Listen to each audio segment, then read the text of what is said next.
Rubro-negros, e eu já começo o vídeo contando pra vocês que Marcos Braz se irrita no vestiário e o clima fica quente na Argentina. E a diretoria do Flamengo lamenta a atuação da arbitragem. Apesar de ter conseguido um bom resultado fora de casa, a diretoria flamenguista, os jogadores e a comissão técnica ficaram irritados internamente. O mais querido conseguiu um belo resultado fora de casa na Libertadores ao empatar com o Racing por 1-1. O time não fez um grande jogo, mas conseguiu criar as melhores chances, chutou bola no travessão com Bruno Henrique e quando estava melhor no jogo, Tuller acabou sendo expulso. E a partir daí, o Mengão só segurou e garantiu a pequena vantagem para a próxima terça-feira, dia 1º, no estádio do Maracanã. Para a tranquilidade da maior torcida do mundo, Gabigol saiu do confronto sem nenhuma lesão e foi apenas preservado no segundo tempo. Ele está tendo um retorno graduado e já estava programado que não atuaria os 90 minutos. Nos bastidores, a direção flamenguista presente na Argentina reclamou demais da arbitragem nos principais lances do jogo. Nação, e para Marcos Braz e companhia, Alex Herrera não soube conduzir a partida como deveria. Ele marcou muitas faltas para o Racing em lances de maior perigo dos argentinos e acabou deixando de marcar muitas para o Flamengo. E na avaliação dos cartolas, o tamanho do confronto foi demais para o árbitro venezuelano. E quando acabou o jogo, os dirigentes rubro-negros estavam revoltados e falavam entre si sobre as péssimas decisões de todo o grupo de arbitragem. Houve reclamação de forma mais veemente, mas os ânimos se acalmaram logo depois. Isso também refletiu com os jogadores rubro-negros. Bruno Henrique, escolhido melhor em campo, também não curtiu o desempenho do árbitro Alex Herrera. Nação, e na entrevista coletiva pós-jogo, o técnico Rogério Ceni também reclamou bastante e não teve medo de se posicionar. Ele disse, abre aspas, a arbitragem foi desastrosa. Muito do volume do jogo do Racing se deu pelas jogadas aéreas, bolas levantadas, faltas inexplicáveis.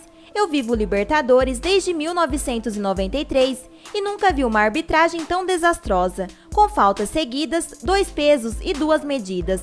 Fecha aspas, finalizou Rogério Ceni. Mas e aí, nação, na opinião de vocês? Vocês também acham que a arbitragem foi muito ruim e favoreceu o adversário? Comentem aqui no vídeo a opinião de vocês. Nação, e já mudando de assunto, substituto ideal de Pablo Mari, a torcida do mais querido faz campanha na internet para a contratação de zagueiro paraguaio. Os rubro-negros não estão felizes com o desempenho do sistema defensivo e já procuram substituto de Mari para jogar ao lado de Rodrigo Caio. O Mengão enfrenta sérios problemas defensivos desde a saída de Jorge Jesus. Com Rodrigo Caio há muito tempo no departamento médico, os zagueiros do Mengão não convencem e os medalhões já tiraram a paciência da torcida rubro-negra, que gostaria de ver mais os jovens jogando na posição. Natan e Noga foram bem quando acionados, mas ainda são inexperientes. E é preciso ter calma com a dupla para não colocar ambos em uma fogueira. E nas redes sociais, a nação vem criticando bastante Léo Pereira e Gustavo Henrique, jogadores que chegaram no começo da temporada. Os dois estavam vivendo um ótimo momento na carreira, jogando no Atlético Paranaense e no Santos, respectivamente. No entanto, a dupla pareceu sentir o peso da camisa flamenguista e não se mostram confiáveis na equipe. E nesta quarta-feira, dia 25, após mais uma falha da zaga, os torcedores flamenguistas pressionam Marcos Braz, o vice-presidente de futebol do Mengão, pela contratação de um novo defensor e ficaram empolgados após descobrirem que Balbuena, ex-Corinthians e atualmente no West Ham da Inglaterra, tem contrato até junho de 2021 e já pode assinar um pré-acordo em janeiro. O defensor também poderia ter uma saída facilitada a partir do começo do ano que vem, e assim, o Flamengo poderia ter um atleta de alto nível para atuar ao lado de Rodrigo Caio. E na visão de vários rubro-negros, o paraguaio seria o substituto ideal de Pablo Mari, espanhol que fez história no Mengão e está atualmente vestindo a camisa do Arsenal. Os dirigentes do Flamengo sempre deixaram claro não fechar os olhos para o mercado, caso existisse realmente a chance de alguma oportunidade de mercado.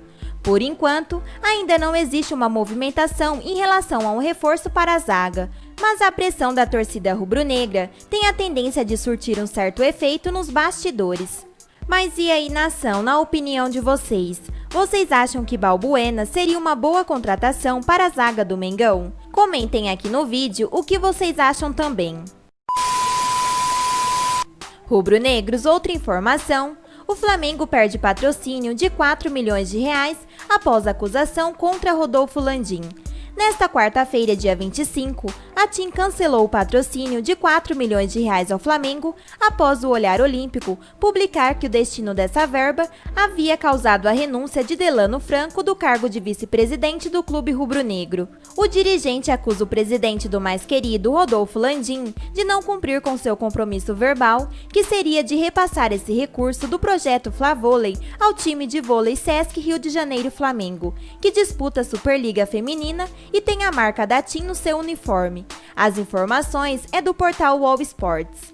E não é de hoje que a TIM tem sua marca nos uniformes dos grandes clubes de futebol do Rio de Janeiro. Contudo, ela utiliza recursos de renúncia fiscal da Lei Estadual de Incentivo ao Esporte para patrocinar também times amadores desses mesmos clubes. No Flamengo, o dinheiro historicamente vai para o basquete e neste ano a empresa doou 2 milhões de reais. Na temporada passada, o Flamengo conseguiu que a TIM doasse 4 milhões de reais também no seu time de vôlei feminino e pretendia que o patrocínio se repetisse, tendo apresentado o projeto Flavôlei 2020-2021, a lei de incentivo no início de março. Entretanto, com a pandemia, a crise financeira causou a fusão dos times do Flamengo e do Sesc Rio de Janeiro. A informação é de que havia um acordo entre Flamengo e Bernardinho e o Rio de Janeiro Vôlei Clube seguiria sendo o clube federado, mas com a equipe jogando na Gávea, sede do Flamengo, e usando o uniforme do clube rubro-negro.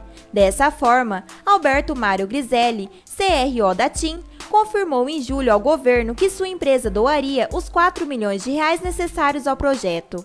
Bernardinho é técnico do time e reclama que havia um compromisso verbal de que esse dinheiro, quando chegasse ao Flamengo, seria utilizado para pagar contas do time, e esses 4 milhões de reais seriam fundamentais para o projeto. Já o presidente Rodolfo Landim nega que o Flamengo tenha assumido esse compromisso. Confira agora a declaração do presidente Rodolfo Landim, abre aspas. O Flamengo está cumprindo rigorosamente o contrato feito com o técnico. Fecha aspas, disse a diretoria em nota, afirmando que paga religiosamente o valor acordado à empresa do Bernardinho, fornece material esportivo e espaço para treinamentos na Gávea e cede a sua imagem para a empresa, o que aumenta bastante o poder de atração para os outros patrocínios serem fechados pela empresa do técnico.